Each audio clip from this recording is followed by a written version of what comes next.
안녕하세요. 8월 7일 목요일 박미동교회 이성지 목사입니다. 오늘도 주님의 눈으로 세상을 바라보고 자신을 소중히 여기는 하루 되시길 빕니다. 오늘 묵상 부분은 창세기 39장 1절에서 9절이고요.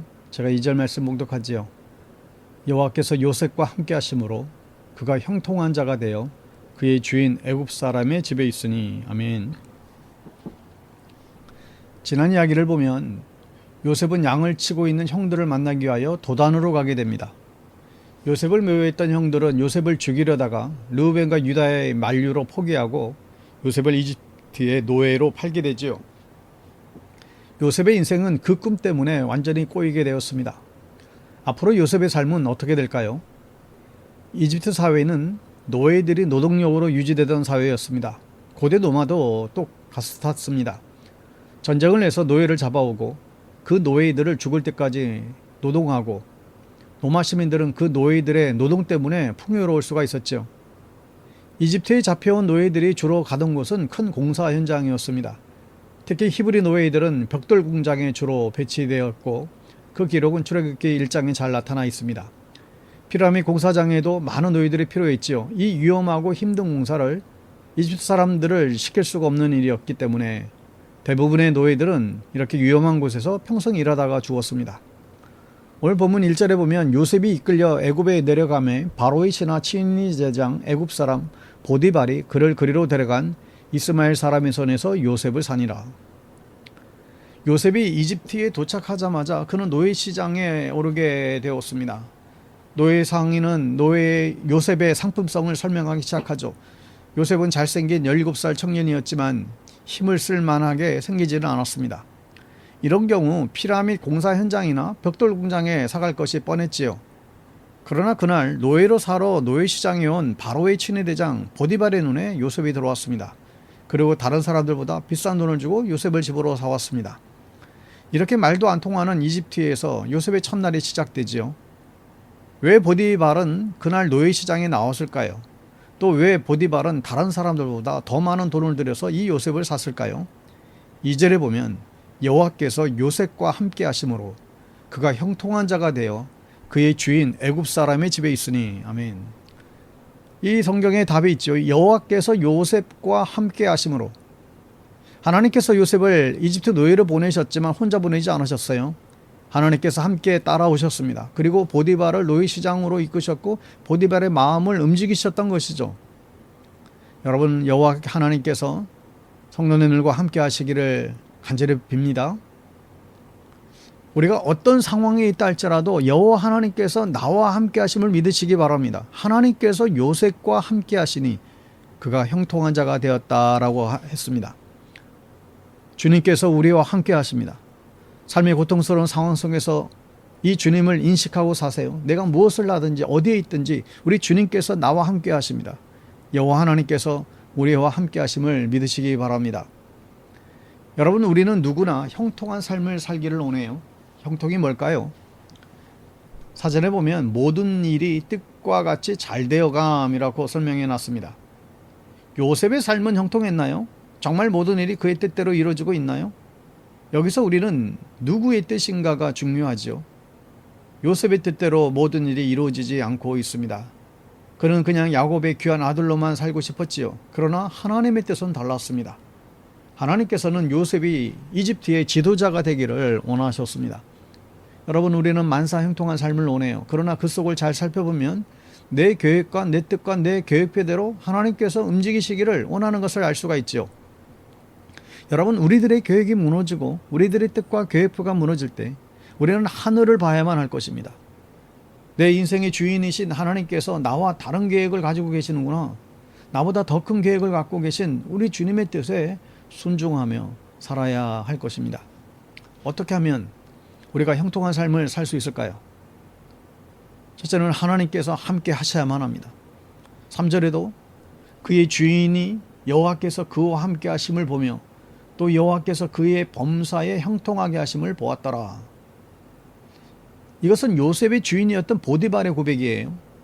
보디발이 처음부터 중요한 일을 외국인 노예에게 맡기진 않았을 거예요. 그런데 요셉에게 일을 맡기면 일을 잘 처리해야 합니다.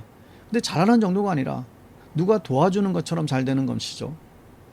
보디발은 이 노예를 누군가 돕고 있다는 것을 느꼈어요.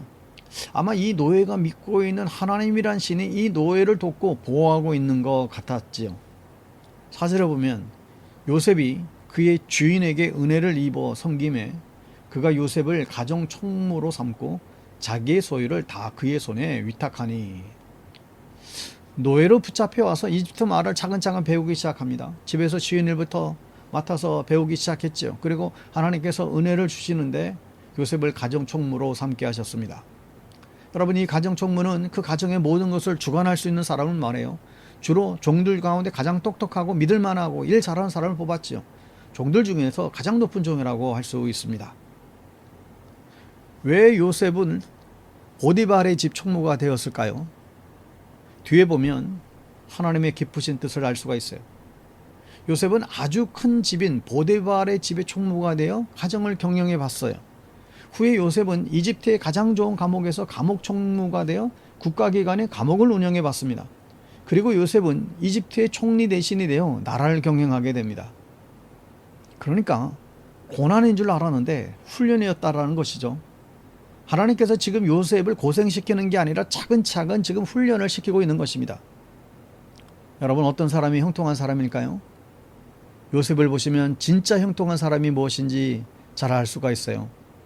5절에 보면 그가 요셉에게 자기의 집과 그의 모든 소유물을 주관하게 할 때부터 여호와께서 요셉을 위하여 그 애굽 사람의 집에 복을 내리심으로 여호와의 복이 그의 집과 밭에 있는 모든 소유에 미친지라. 아멘. 요셉이 복받아서 돈 많이 번 것이 아닙니다. 요셉이 복받아서 다시 고향으로 돌아간 것도 아니죠. 요셉은 열심히 일해서 보디발의 집이 복을 받았습니다. 여러분, 하나님은 아브라함을 복의 근원으로 불러주셨죠. 우리도 복의 근원이 되어야 합니다. 예수 믿고 우리만 복받으면 세상 사람들이 우리를 무엇이라고 생각하겠어요? 우리가 세상 사람들의 복받는 통로가 되어야 할 것입니다. 나 때문에 내 주변 사람들이 덕보고 복받아야 한다는 말씀이에요. 그게 복의 근원이 되는 것입니다. 여러분, 내 주변 사람들이 복받기를 기도하세요. 나 때문에 내가 다니는 회사가 복되도록 기도하십시오. 나 때문에 우리 지역사회가 복받도록 여러분 기도하세요. 이게 정말 형통한 사람인 것이죠.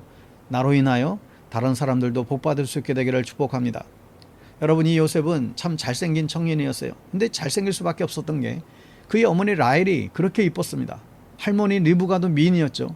증조 할머니 사라는 더 미인이었습니다. 그러니 이 요셉도 잘생길 수밖에 유전적으로 없었던 것 같아요. 그런데 이 잘생긴 요셉에게 죄의 유혹이 찾아오죠. 보디발의 아내가 요셉을 위협합니다. 남편인 보디발은 이집트 왕의 경호대장이었어요. 경호대장은 일찍 출근해서 늦게 일합니다. 늘 이집트 왕 옆에 붙어 있어야 하기 때문에 남편이 집에 없는 시간이 많다 보니 이 보디발의 아내가 요셉과 바람을 피우려고 하는 것이죠. 요셉은 이것을 잘 이용할 수도 있었습니다. 보디발의 아내를 이용해서 이집트를 탈출할 수도 있을 것 같아요.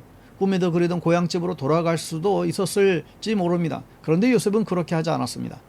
9절에 보면 이 집에는 나보다 큰 이가 없으며 주인이 아무것도 내게 금하지 아니하였어도 금한 것은 당신뿐이니 당신은 그의 아내임이라. 그런즉 내가 어찌 이 큰 악을 행하여 하나님께 죄를 지으리까. 이것은 요셉을 믿는 주인 보디발을 배신하고 죄 짓는 것이기 때문에 안 된다는 것이 첫 번째 이유였고, 두 번째 이유는 이 죄는 하나님께 짓는 죄이기 때문에 남편에게는 혹 안 걸려도 하나님의 눈을 피할 수 없다라는 거예요. 여러분, 올해도 이처럼 죄를 멀리 하시기 바랍니다. 죄를 가까이 하면 그 죄의 유혹에 넘어갈 수밖에 없게 돼요. 여러분들은 유혹하는 죄의 자리는 어디입니까? 그 죄의 자리를 박차고 일어날 수 있게 되기를 축복합니다. 우리 모두는 형통한 사람들이에요. 내 계획은 실패해도 내 삶을 향한 하나님의 계획은 언제나 성공이니까 그렇습니다. 하나님의 계획은 실패할 수가 없습니다. 요셉은 노예로 붙잡혀도 하나님의 계획은 기대했어요. 감옥에 들어가도 하나님의 계획을 의지했어요. 그랬더니 형통한 사람이 되었습니다. 여러분, 혹 내 자신의 계획이 무너질 때는 하늘을 바라보십시오. 하나님께서 무슨 계획이 있으실까? 그 계획에 순종하면 우리는 이미 형통한 사람들이 틀림이 없습니다. 요셉처럼 어떤 상황 속에서도 형통한 사람이 될 수 있기를 축복합니다. 오늘 하루도 여러분 무엇을 하든지 여러분이 가 있는 곳곳마다 다른 사람의 복의 통로가 되는 그런 은혜가 있게 되기를 바랍니다. 샬롬.